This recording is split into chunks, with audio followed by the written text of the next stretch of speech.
HTML पिछली बार syllabus में था। सर पिछले बार बस टोपोलॉजी था और कुछ नहीं।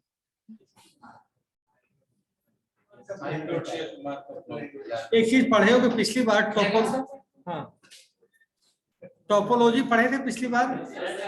टोपोलॉजी का क्या चीज है?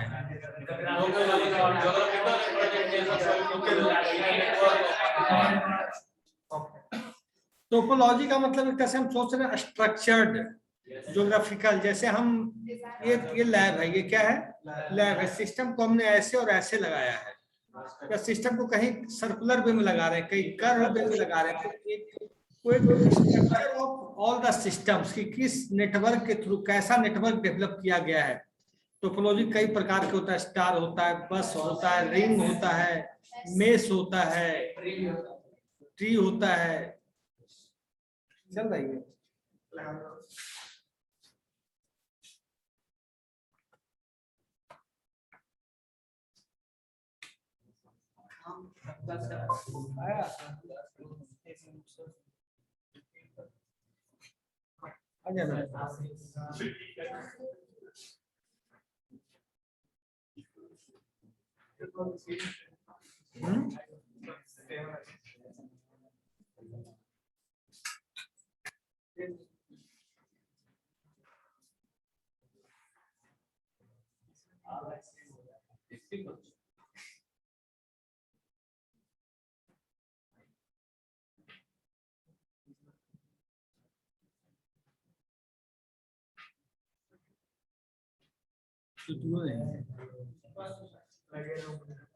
वीडियो नहीं है मेरे पास।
दिखा आप लोग को?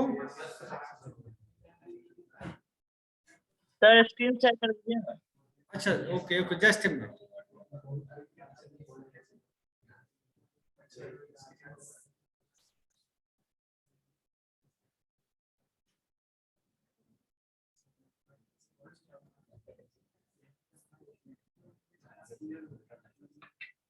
सब लोगों को दिख रहा ऑनलाइन स्टूडेंट्स? आप लोग को दिख रहा होगा सारे बच्चों को? Yes sir. HTML का हम यूज क्यों करते हैं? Why we are using HTML? जो HTML इतना जो 20 पेज का HTML है, इसी के थ्रू 99% काम इंडस्ट्री तक का हो जाता है। पढ़ाई तो छोड़ दीजिए, 99% काम इंडस्ट्री का भी कवर हो जाता है। हम आपको बताए थे कि फ्रंट एंड और बैक एंड। तो फ्रंट एंड जो हम बनाते हैं उसमें सबसे ज्यादा रोल HTML का ही होता है। सबसे मोर इम्पोर्टेंट रोल जो फ्रंट एंड बनता है कोई भी वेब एप्लीकेशन का, HTML ही काम करता है। अब आप आइए वेब एप्लीकेशन। वेब एप्लीकेशन हम किसे बोलते हैं? The application which will provide, हाँ भाई, the application which will provide services over the web are called web application. जो सर्विस वेब पे दे रहा है आपको वो क्या कहलाएगा? Web application. वेब एप्लीकेशन दो चीज होता है, फ्रंट एंड और बैक एंड। फ्रंट एंड में होता है it represents what user is seeing on the website, जो आपको दिख रहा है दैट इज फ्रंट एंड। दोनों जानता है फ्रंट एंड और बैक एंड, उसको बोलते हैं ये full stack developer, full stack developer उसको बोलते हैं, फुल स्टैक। पूछा ना जो दोनों जानता है तो उसको बोलते हैं फुल स्टैक। कौन है? कोई भी म्यूट करिए।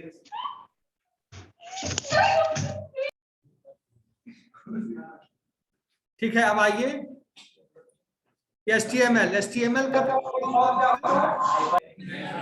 Hyper text markup language. Hyper text markup language. हम इसको हाइपर टेक्स्ट मार्कअप लैंग्वेज क्यों बोलते हैं? हम कुछ और बोल सकते थे, मार्कअप नहीं बोलते, बोलते थे मीन लैंग्वेज, माइन लैंग्वेज, कुछ बोल सकते थे कि नहीं? हैं? टेक्स्ट को हम हाईलाइट करते हैं, इसमें उसमें कलर्ड डालते, बोल्ड करते, इटैलिक करते, अंडरलाइन करते, मतलब हम जो एग्जिस्टिंग टेक्स्ट है उसको हम लोग कैलकुलेटेड वे में कस्टमाइज कर सकते हैं। जो भी आपका टेक्स्ट है, डेटा है, इमेज है, उसको आप कस्टमाइज समझते हो? एक स्टैटिक पेज जिसको हम बदल नहीं सकते। कस्टमाइज मतलब अपने रिक्वायरमेंट के हिसाब से, अपने रिक्वायरमेंट के हिसाब से हम उसको चेंज कर सकते हैं। हाँ, तो बोला फ्रंट एंड में, वो भी बैक एंड में नहीं आता, फ्रंट एंड में। आप कोई एप्लीकेशन खोले, जैसे आपने खोला gmail.com या facebook.com खोला, जिस पेज पे आप पहली बार आए, जिसके थ्रू आप यूजर इंटरफेस कर रहा एप्लीकेशन के साथ, user is interacting with the particular application, user जिस पेज के थ्रू इंटरेक्ट कर रहा है that is called front and. मतलब जिस पेज को यूजर अपनी आंखों से देख रहा है that is called front end. Backend to hidden from the user. अब आपसे कहा जाए कि दो नहीं, अब मैं बताता हूं फ्रंट एंड बैक एंड। सुनो, जो चीज, हाँ भाई बोलो नहीं, जो चीज हम देख रहे हैं, जो चीज हम देख रहे हैं वो कहलाया फ्रंट एंड। बैक एंड का मतलब, एक मिनट ध्यान देना, आप कोई गवर्नमेंट का फॉर्म या एग्जाम का फॉर्म भरते हो, सबमिट बटन प्रेस करते हो, तो डेटा कहाँ जाता है? डेटाबेस में जाता है, that is called back end, that is called back and. उसको फिर जिसको यूजर, जिस पेज को यूजर, मतलब हम लोग एंड यूजर हैं, जिस पेज को हम देख रहे हैं that is front end of the application. जो आपने डेटा सबमिट किया, डेटा क्या किया? सबमिट किया। जैसे आप लोग भरे, नेम है, father's name, mother's name, age, group, mobile number, thumb impression, सब सबमिट। जहां सबमिट करने के बाद जो डेटा जहां स्टोर होता है that is called back end, that is called back end. मतलब डेटाबेस को हम लोग बैक एंड के रूप में बोलते हैं। फोटो अपलोड किया, जहां पे जाके स्टोर हुआ, बैक एंड है, वो बैक एंड बिल्कुल है। कहाँ गया? तो है ना स्टोर।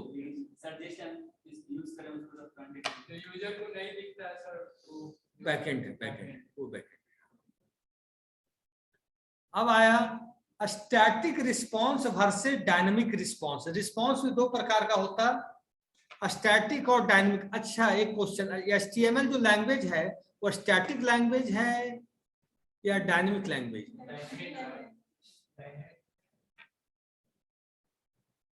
पहले ये स्टैटिक था, लेकिन बाद में इसमें कमांड्स इतने डल गए कि अब ये डायनेमिकली काम करता है। लेकिन पहले, आज से 10-12 साल पहले स्टैटिक के रूप में ही काम इसका होता था, लेकिन अब धीरे धीरे डायनेमिसिटी इसमें आ रही है।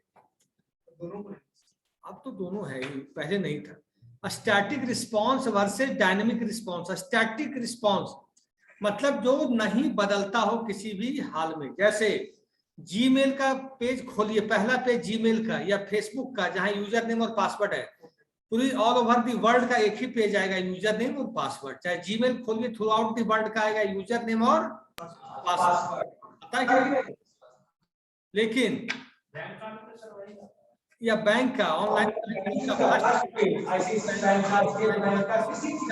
पेज सेम रहता, लेकिन अंदर गए, जीमेल का इनबॉक्स गए तो सबका लगाएगा। जी दुनिया में अगर 100 करोड़ लोग जीमेल यूज कर रहे हैं तो 100 करोड़ लोग का जीमेल का इनबॉक्स डिफरेंट आएगा कि सेम आएगा। आईसीआईसी बैंक का बैलेंस पे, स्टेट बैंक ऑफ इंडिया का बैलेंस पे, चाहे 200 करोड़ लोग हो चाहे 100 करोड़ अकाउंट हो, सबका कुछ ना कुछ डिफरेंट आएगा। That is dynamic, that is dynamic. जैसे हम बोल सकते हैं इनबॉक्स पेज ऑफ जीमेल क्या है, डायनेमिक है। Balance page of state bank of India क्या है, डायनेमिक है।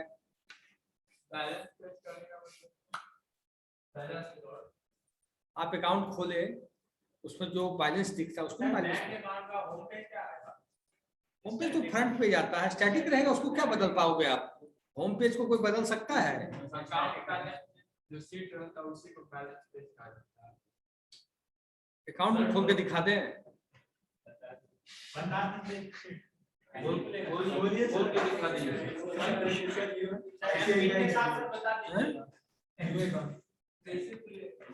नहीं पता, सबको मालूम होगा।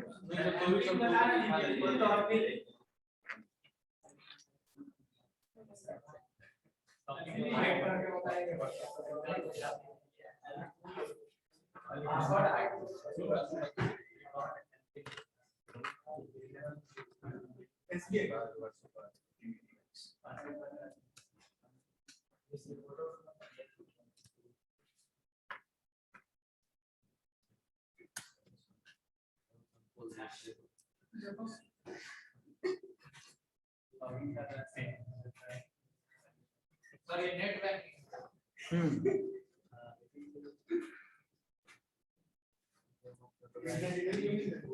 ये हुआ स्टैटिक पेज, इसको क्या बोलेंगे? Static page.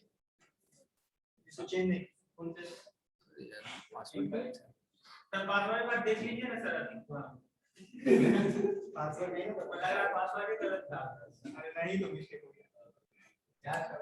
एक बार डाल उसको चेक कर लीजिएगा। सो कर लीजिए। याद नहीं आ रहा मुझे। हाँ सुनो, याद नहीं आ रहा। Yes sir. देखो gmail.com, ये हम किसी का भी जीमेल खोलेंगे, यूज मतलब हम इस पे गए,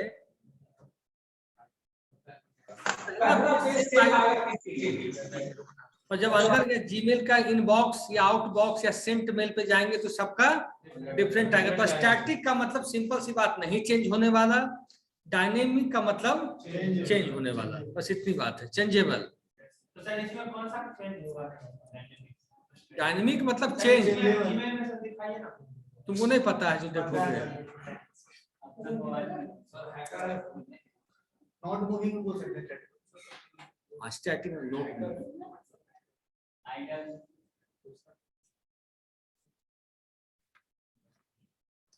ये पेज सबके लिए सेम आता है कि डिफरेंट आता है? ये पेज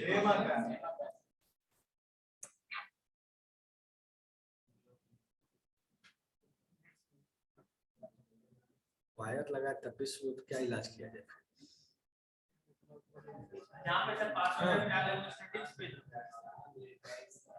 पासवर्ड डाले, पासवर्ड आप डाले, दैट इज स्टैटिक पेज।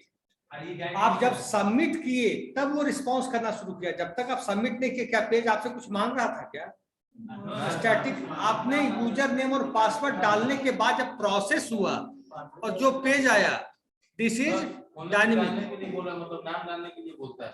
हाँ, तो नाम डालने के लिए तो स्टैटिक है ना। उस समय जब प्रोसेस हुआ तब वो डायनेमिसिटी की तरफ बढ़ा। चेंज करने से फॉरगेट तो वैसे तो हर ऑप्शन में स्टैटिक डायनेमिक मिल जाएगा, मतलब समझने के लिए। सर वो भी तो स्टैटिक ही होगा, फॉरगेट तो करेगा तो हम भी करेंगे, आप भी कीजिएगा, तो सेम ही चीज पूछेगा ना। फॉरगेट करने के बाद ओटीपी सिर्फ मांगेगा, थोड़ी ना डायनेमिक पेज में चला जाएगा। हाँ सर ऑल 48। अब सुन लो, मतलब स्टैटिक का मतलब वी कांट चेंज, और डायनेमिक 71।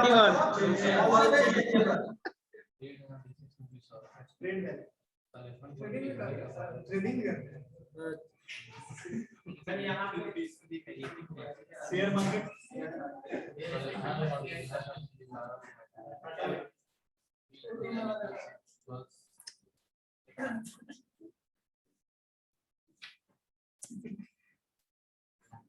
अब देखो यार, बैकएंड आप समझ गए कि जहां आपका डेटा जाके स्टोर हो जाता है, दैट इज कॉल्ड बैकएंड।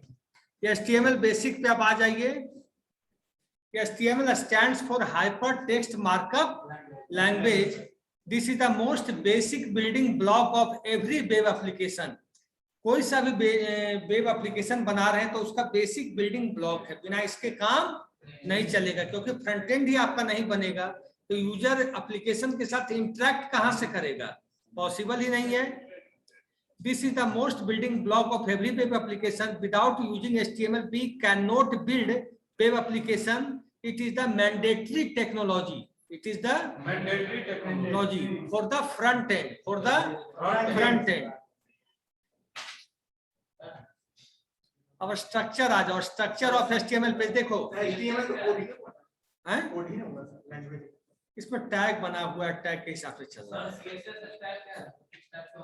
अच्छा, CSS क्या, सुनो, HTML पेज एक स्टैटिक पेज को डेवलप कर देता है आराम से। क्या किया? HTML क्या किया? स्टैटिक पेज बहुत आराम से बना देता है। CSS क्या करता है? उसमें स्टाइल डालता है। स्टाइल का मतलब उसमें कलर चेंज करना है, उसका फॉन्ट साइज बढ़ाना है, उसकी फॉन्ट फैमिली चेंज करना है, फ्रंट एंड का बैकग्राउंड चेंज करना है, फ्रंट एंड का फोरग्राउंड चेंज करना है। तो आप जैसे आप लेआउट चेंज करना है, लेआउट, कलर चेंज करना है। जैसे आप मकान बना लिए HTML में, मकान आप खड़ा कर दिए, लेकिन फॉल्स सीलिंग लगना है, टाइल्स लगना है, मार्बल लगना है, मतलब सजावट का जो काम होगा वो कैस्केडिंग स्टाइल शीट करता है। CSS क्या करता है? सुन लो, CSS स्टाइल करता है सर उसमें। बड़े बन गए हो, थोड़ा सा अच्छा नहीं लगता है। हाँ, CSS क्या करता है? उसमें उसके लेआउट को और सुंदर बनाता है। बस आप HTML से भी वेब एप्लीकेशन अपना बना सकते हैं, कहीं कोई दिक्कत नहीं होगी। बट आपको चाहिए कि कलर, मुझे इस टेक्स्ट बॉक्स का कलर ऐसा चाहिए, इस टेक्स्ट बॉक्स का कलर ऐसा चाहिए, मतलब लेआउट, मुझे ये बटन का कलर ऐसा चाहिए, बटन का साइज चेंज करना है। HTML में है कि रेक्टेंगुलर बटन बन के आ जाएगा। HTML में क्या होगा? रेक्टेंगुलर बटन बन के आ जाएगा, लेकिन उसको मान लो सर्किल करना है, कर्व करना है, बटन को, बटन की साइज को मूव करना है, बटन को और आकर्षक बनाना है। CSS का यूज करके हम 65,000 कलर का यूज कर सकते हैं। कितना? 65,000 कलर को हम यूज कर सकते हैं CSS का यूज करके। कितना? वो भी दिखाते हैं तुमको, एक बार यूज करके दिखाइए। वो एप्लीकेशन नहीं है, Google colour picker, Google colour picker. एक मिनट देखो, इसी के थ्रू आप देख लो, इधर देखो, और गूगल कलर पिकर जो इंडस्ट्री में काम होता है, जो आप देखते हो कि वेब एप्लीकेशन बनता है, इसी से कलर उठा के डाला जाता है। देखो, गूगल कलर पिकर से, देखो यहाँ देखिए, आप देखिए RGB, रेड, ग्रीन, ब्लू, 8199, इसी से आप सारा कलर चेंज करते हो। देखो जरा, देख लो कलर चेंज होता जा रहा है कितना, देखो। नहीं, नीचे इससे सर ये साइड में जो डाटा दिखा रहा है वो क्या दिखा रहा है?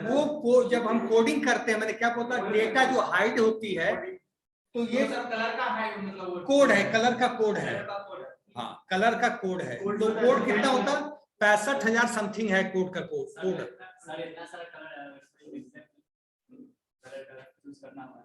तो एग्जैक्ट का है, जैसे रेड, ग्रीन, ब्लू है, RGB है, उसका आप तो वेब एप्लीकेशन एक दिन में थोड़ी बनता, आपको सर्च कर करके देना है। हाँ सर, जैसे रेड या ग्रीन का आपको कोड याद है। हाँ, वो जैसे ही हम डालेंगे तो आप देखो ना कोड, देखो कोड आगे जाते जाएगा, चेंज होता रहेगा, देखना एक एक कलर देखो, देखो कलर चेंज होता जाए। टोटल कितना कलर दिख रहा है? देखो हल्का यहीं से हम इंडस्ट्री में जो काम होती है गूगल कलर पिकर से ही काम होती है। और वहां पे हम लोग ये कोड डालते हैं, वो नीचे वाला कोड नहीं डालते, नीचे वाला स्टैटिक कोड है। हम ये कोड कंपनी में जब हम काम करते हैं तो ये कोड डालते हैं, दिख रहा है आप लोग को? Yes sir. ये वाला कोड है 675052, इसी से हम लोग कंपनी में काम करते हैं, नीचे वाला यूज नहीं करते। नीचे में RGB क्या है? Red green blue. हाँ सर उसका कोड याद नहीं है तो रेड का 1999 क्या? नहीं होता एक एक करके पूछो तो मैं आवाज नहीं आ पाई।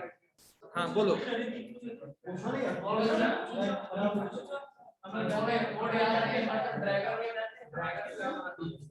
सर इससे CSS हम लोग ये कर सकते हैं। इधर ध्यान दो, साइज कॉलम में साइज वाला सही देखो कलर चेंज होता जाएगा, RGB का देखते रहना, ऊपर भी दोनों चेंज होता जाता है। याद रखना इंडस्ट्री में इसी से कलर चूज करके हम इसी से होता है काम। सर वो जो RGB सर रेड के लिए सर 86 अभी थोड़ा देर पहले सर रेड के लिए वर्ड आ गया था भाई। जब जितने भी कलर कॉम्बिनेशन है RGB से मिलकर बने, रेड ग्रीन ब्लू से मिलकर सारे कलर कॉम्बिनेशन का डेवलपमेंट। ये तो बचपन में ही पढ़ा। वो जो सर वो जो RGB है सर, हाँ, ब्रैकेट में सर कभी 99 आ रहा है, रेड के लिए कभी 94 आ जाता है। जब इन तीनों के मिलने से कलर बना और कलर में कंट्रास्ट आया तो इसका भी कोड चेंज होता चला जाता है। नहीं समझे? हाँ, तो इसका फाइंड करने का कोई तरीका होगा? आप ऐसे धीरे धीरे करके कर सकते हैं, या आपको कोई कलर। नहीं सर, हाँ इसमें कोई पहले बार तो किया होगा ना कि फाइंड इतना 199 और 2121 फिर 80 ये डालने के बाद ये वाला मतलब ये कलर कॉम्बिनेशन नहीं आया सर। ये डाउनलोड करने ऐसा कोई तो नहीं कि मतलब इसका सर मतलब रेटिंग में क्या होता है वो खोजना पड़ेगा, मिल जाता है। गूगल कलर पिकर, अब इधर आओ। गूगल कलर पिकर नाम है इसका। अब इधर देखो और एक काम CSS ने क्या किया, आपके स्टाइल को चेंज किया। HTML पेज के स्टाइल को चेंज करने का काम कौन किया? CSS, cascading style sheet. उससे क्या क्या कर सकते हैं? बैकग्राउंड चेंज कर सकते हैं, फॉरग्राउंड चेंज कर सकते, कलर चेंज कर सकते, स्टाइल चेंज कर सकते। मतलब आप फॉल्स सीलिंग वाली बात है, मतलब मकान का नक्शा खड़ा हो गया HTML से, लेकिन मकान को जितना सजाना है, आप कपड़ा पहन लिए, शर्ट पैंट पहन लिए, बेल्ट क्यों पहनते? तो बेल्ट पहनने का काम ये करता है CSS के। टाई पहन लिए। आप सुनो, अब जावास्क्रिप्ट क्या करता है सुन लो। JavaScript plays a role for a validation. Validation का मतलब समझ लो कि आप कोई फॉर्म भर रहे हो तो उसमें होना चाहिए कि मिनिमम जो एक कॉलम है नेम, एक कॉलम है फादर नेम, एक कॉलम है मदर नेम। तो name should be minimum 10 letters and maximum 35 letters. मतलब उस कॉलम में 10 लेटर से नीचे का डेटा एक्सेप्ट नहीं करेगा और मैक्सिमम मतलब 35 लेटर से ज्यादा बड़ा डेटा एक्सेप्ट नहीं करेगा। ये काम कौन करता है? Validation, JavaScript. जावास्क्रिप्ट ऐसी लैंग्वेज है जिसको 90 में भी उतना, 90s में भी उतना ही पूछ था, 2022 में भी उतना ही पूछ है। जावास्क्रिप्ट बहुत पॉपुलर लैंग्वेज है और सबसे ज्यादा डिमांड। जिसको जावास्क्रिप्ट, HTML और CSS तीनों आ जाएगा, उसके लिए किसी आदमी की जरूरत है, उसको जॉब खुद उसके घर पे चली जाएगी। HTML और CSS। HTML तो सीख जाओगे, इससे ज्यादा HTML नहीं है जो इसमें है बताया हुआ। अब ध्यान देना, सुनो। अब HTML होता है, ध्यान देना, HTML टैग, HTML जो होता है उसके अंदर 2 टैग होते हैं। HTML के अंदर कौन कौन से टैग होते हैं? कौन बताएगा? देख के बताऊं। हेड, बॉडी, एक tag title, head, body, title. HTML खुद एक टैग होता है, लेकिन 2 टाइटल क्या करता है? What is the role of title? Title के अंदर जो हम लिखेंगे वो लेफ्ट कॉर्नर पे जाके खुल जाएगा। आप वेलकम टू सीमेज कॉलेज लिख दिए टाइटल, तो welcome to CIMAGE college left corner पे आ जाएगा। तो टाइटल क्या करता है आपके, इसमें नहीं है वो ब्राउजर भाई, इसलिए कोशिश कैसे कर रहे हैं।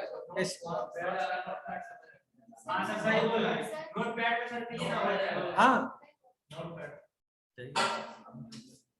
तो सबसे बड़ा टैग HTML का सबसे बड़ा सर, इसको दीजिए ना, सबसे लास्ट में हाँ बोलो, हाँ बोलो बोलो। नेक्स्ट में हम HTML करवा देंगे। बैठो ना तुम लोग, कैसे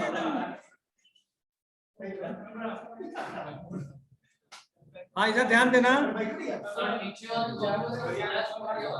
भाई।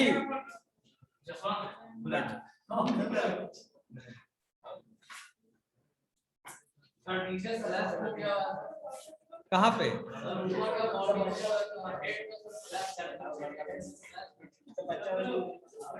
बंद कर, देखो ओपनिंग HTML में दो प्रकार के टैग्स होते हैं। नहीं, HTML contains two types of tags, एक ओपनिंग टैग और क्लोजिंग टैग्स। जैसे HTML क्या है, ओपनिंग टैग है और लास्ट में क्लोजिंग टैग हुआ होगा, फिर हेड ओपनिंग है, फिर हेड का क्लोजिंग क्या होगा, स्लैश से क्लोज करते हैं। जो चीज को हम ओपन करते हैं उसको, मतलब इसको बोलते हैं, एक टैग होता है सिंगुलर, एक होता है एंगुलर। सिंगुलर का मतलब केवल एक टैग लगाए, बी लगाए उससे काम हो गया, आई लगाए काम हो गया। और ये सब क्लोजिंग टैग है कि क्लोज भी ओपन करना है तो क्लोज भी करना है। एक टैग होता है इसमें हेड और बॉडी।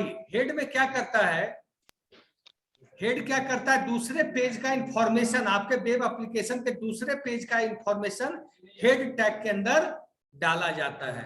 और बॉडी टैग में हम वो डालते हैं जो उसको फ्रंट एंड पे हमको दिखाना है। तो बॉडी टैग क्या है, फ्रंट एंड पे जो भी आप बना रहे हो, टेक्स्ट बॉक्स, जो भी आप टेक्स्ट डाल रहे हो वो बॉडी टैग के अंदर होगा। और हेड टैग के अंदर क्या होगा, जो भी इंफॉर्मेशन है, जावास्क्रिप्ट की फाइल कहां पे रखी हुई है, CSS की फाइल कहां पे रखी हुई है, सबको हेड टैग के अंदर डाला जाएगा। तो हेड टैग को हम लोग बोल सकते हैं मेटा टैग। क्या बोल सकते हैं, क्योंकि वो डेटा अबाउट डेटा, उसके अंदर हेड के अंदर दूसरे तीसरे चौथे पेज का भी डेटा है, जबकि बॉडी के अंदर खुद उस पेज का डेटा होता है।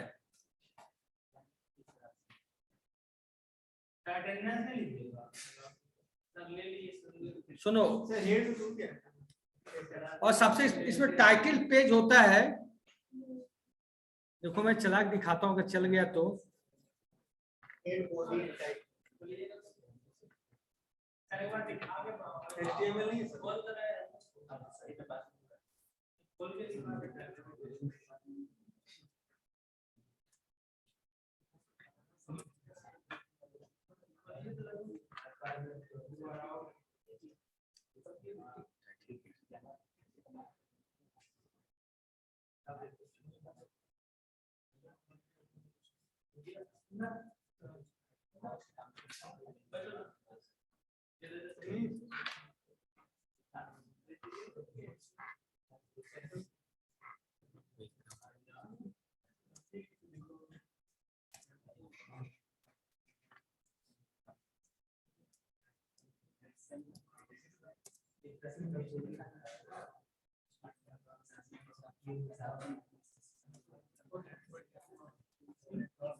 बोलो, यहाँ पे डस्ट का नहीं है क्या? क्या नहीं है, डस्ट डॉस ऊपर सर देखो ना जी, क्या करते हो जी एकदम। साफ करता है। हां करता है, यही तो होना है मन के नाते रहते और गैस लग के सर वेब पे डॉस के लिए जाके सही बात बता देते ना इस पे डॉस से डॉस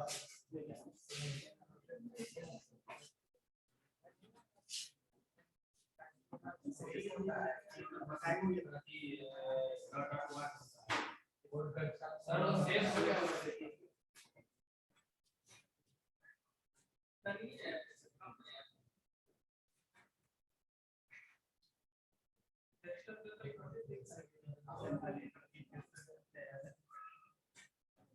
सर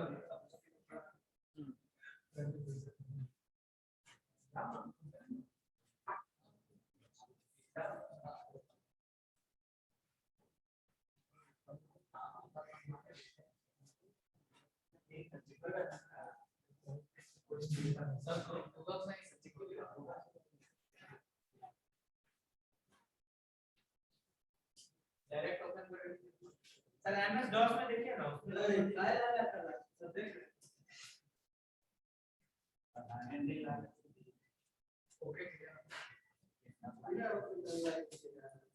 ब्राउज़र क्यों नहीं ले रहा है? इसको हम दिखा देंगे नेक्स्ट क्लास में। क्या उससे कोई दिक्कत नहीं है, कोई दिक्कत है उससे।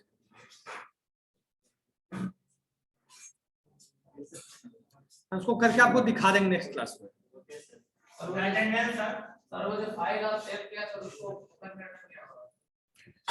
उसको ब्राउजर से कर देंगे तो दिख जाएगा, ब्राउजर से ले नहीं नहीं हो रहा है ना।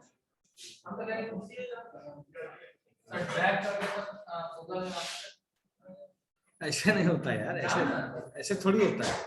सर इसको सब आता है, आता है। हाँ आ जाएगा।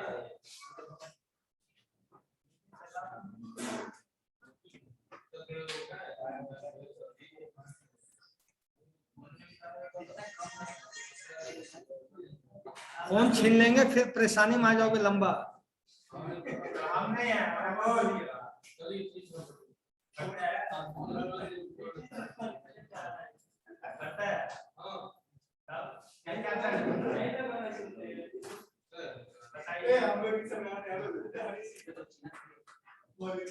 बताइए सर भोजपुरिया गाना।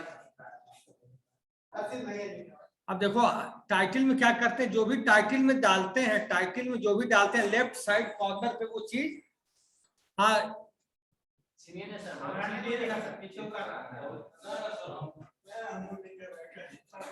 हेडिंग टैग्स होते हैं। हेडिंग टैग्स एचटीएमएल में कितने होते हैं?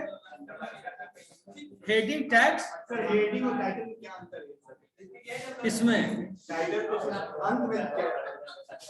टाइटल में जो भी हम डालते हैं, टाइटल एचटीएमएल में अंत में टाइटल में जो भी डालेंगे वो यहाँ पे आएगा लेफ्ट टॉप कॉर्नर पे। टाइटल में जो भी हम डालेंगे लेफ्ट टॉप कॉर्नर पे आएगा। और हेडिंग मतलब हमने बॉडी टैग के अंदर हेडिंग डाला तो heading are of 6 types, H1, H2, H3, H4, H5 और H6। इसमें सबसे बड़ी साइज H1 की होती है, जिसमें H1 में कोई टेक्स्ट डालोगे तो सबसे बड़ी साइज आएगी, H2 में उससे छोटी, H3 में उससे छोटी और H6 में सबसे छोटी साइज होती है। तो हेडिंग टैग्स कितने हुए टोटल?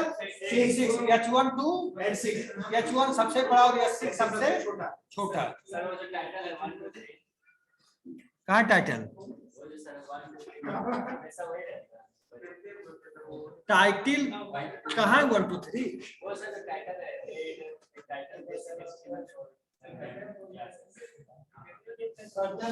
टाइटल तो हमेशा वो टाइटल आप चेंज कर सकते हो। टाइटल जो भी, हाँ अभिनव थोड़ा सा तो अपना थोड़ी बर्बाद कर रहा है, माँ बाप का चूना लगा रहा है एकदम महान।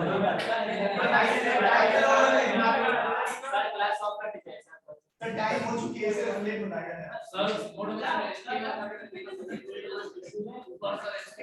आज के काफी सर बाउंस कर रहा है।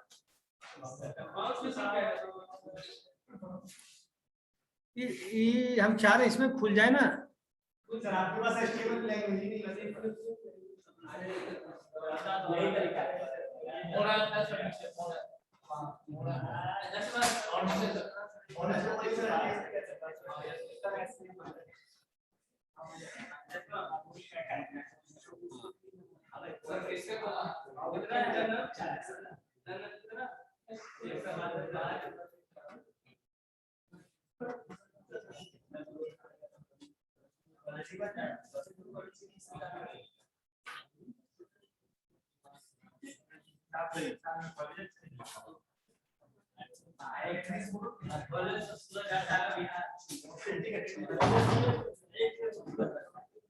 नहीं चल रहा लेकिन अब चलेगा ये, ठीक ना।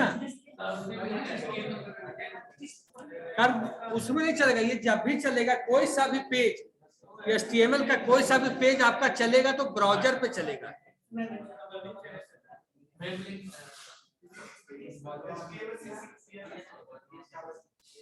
हाँ, CSS का एक कमांड बता दो तो मान लेंगे, अच्छी बात है, बताओ।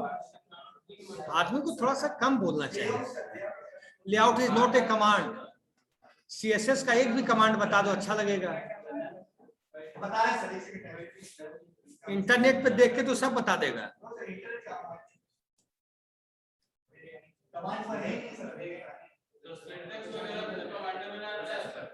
सिंटेक्स क्या होता है? सिंटेक्स होता है कि सिंटेक्स के थ्रू हम कमांड को अप्लाई करते हैं।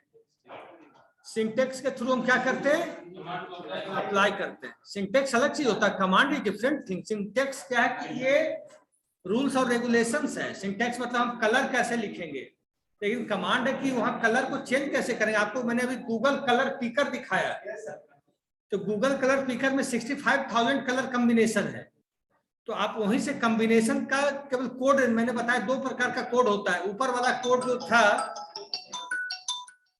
ऊपर वाला कोड आपको डाल दीजिएगा, कलर अपने आप नेट से आपके सिस्टम में आ जाएगा। आप देखते होंगे बहुत सारा कलर केवल हम कोड इसलिए डालते हैं कि जब भी आप वेब एप्लीकेशन चलाते हो तो गूगल से colour at on the spot choose करता है, ऑन द स्पॉट कलर को लेता है। क्योंकि आप देखो वेब एप्लीकेशन बिना इंटरनेट के नहीं चल सकता। तो कभी कभी आपने देखा होगा कि वेब एप्लीकेशन आपका चल रहा है, अगर इंटरनेट की स्पीड स्लो है तो आपका पेज नहीं खुल रहा है, कभी कलर फॉन्ट नहीं खुल रहा है, कभी देखे होंगे। क्योंकि उसको गूगल कलर पिकर से उठाना है कलर को, और जब एप्लीकेशन ही धीरे है तो गूगल कलर पिकर से कलर को उठाना है। कलर बहुत हैवी वेट चीज होता है। अब टेक्स्ट लिख लो बहुत आसान है उठा लेना, कलर को उठाने में हार्डवेयर की ग्राफिक्स हिल जाता है मशीन, कलर को उठाने में। आप कभी देखे हो कि व्हाट्सएप पे कोई मैसेज आया, टेक्स्ट मैसेज बहुत जल्दी आ जाता है, और कोई इमेज वाला मैसेज आने में अगर 10 सेकेंड, 5 सेकेंड, 3 सेकेंड, 2 सेकेंड लग जाता है। क्यों?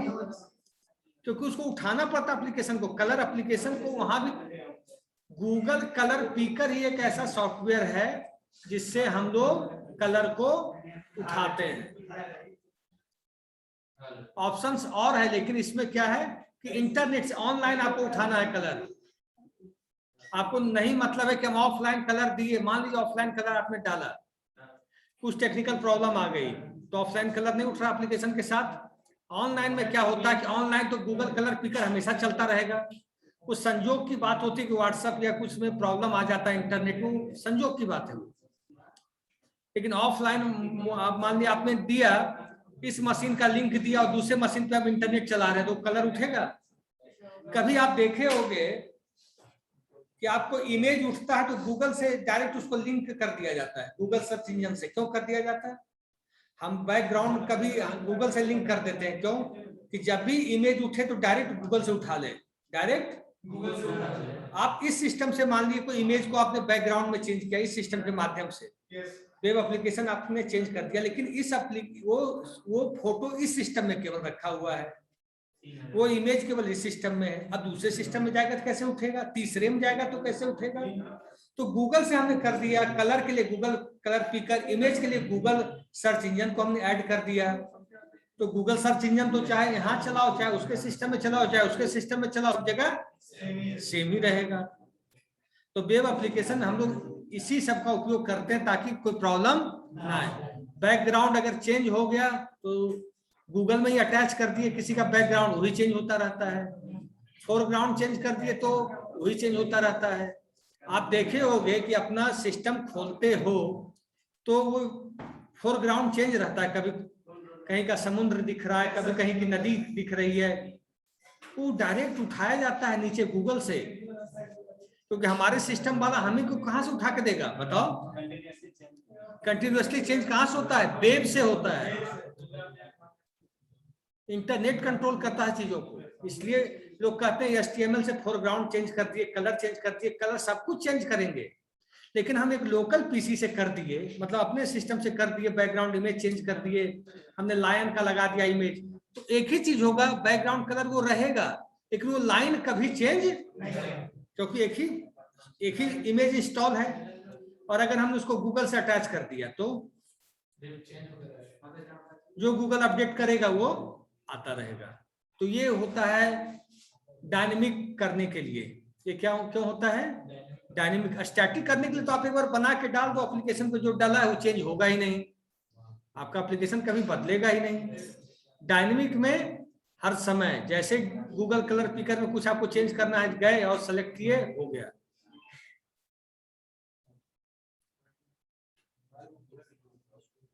हाँ, सीएसएस से क्या करते हैं अभिनव पांडे, बताओ जल्दी। अब सीएसएस का फुल फॉर्म बताएगा अभिनव पांडे। कैस्केडिंग। हाँ, सीएसएस के 2, 3, 4 कमांड बताओ। कमांड तो सर बताया नहीं, सिर्फ 65,000 बताएंगे कलर से। 65,500 समथिंग कलर उसके पास उपलब्ध है, गूगल कलर पिकर के पास। आप जो अपने एप्लीकेशन में यूज करना चाहो अवेलेबल है, वो ऑन द नेट है, इंटरनेट पे है। डिजाइनिंग चेंज कर सकते हैं। हाँ बिल्कुल, सीएसएस से कर सकते हैं। हमने क्या बोला कि एचटीएमएल से आप एक बिल्डिंग बना लिया, structure you will change by the CSS. आपने बिल्डिंग खड़ी कर ली, लेकिन फॉल सीलिंग लगना है, फैन लगना है, डोर लगना है, interior is done by the CSS. हम एचटीएमएल से भी वेबसाइट बना देते हैं, लेकिन लोगों को देखने में क्या, आज के लोगों को फैशन ज्यादा चाहिए ना, कि दिखने में अच्छा लगे, जो दिखता है सो। हाँ, क्या नाम इसका, पढ़ते अटेंडेंस बनाए।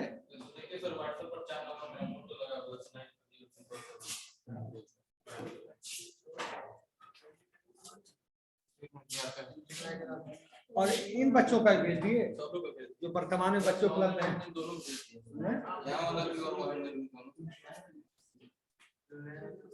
कितने बच्चे आए हैं? अच्छा, आप लोग क्या दशहरा के बाद रेगुलर होंगे सारे बच्चे की? दशहरा में घर कौन कौन लोग जा रहे हैं?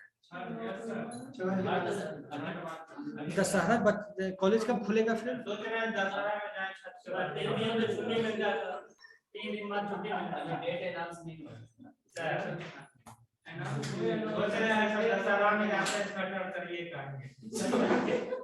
लेकिन छठ तो नहीं, लेकिन बच्चे 20-21 से पहले नहीं आएंगे। हम भी उस उम्र से गुजरे हैं, हम भी समझते हैं फीलिंग घर का। 2-3 दिन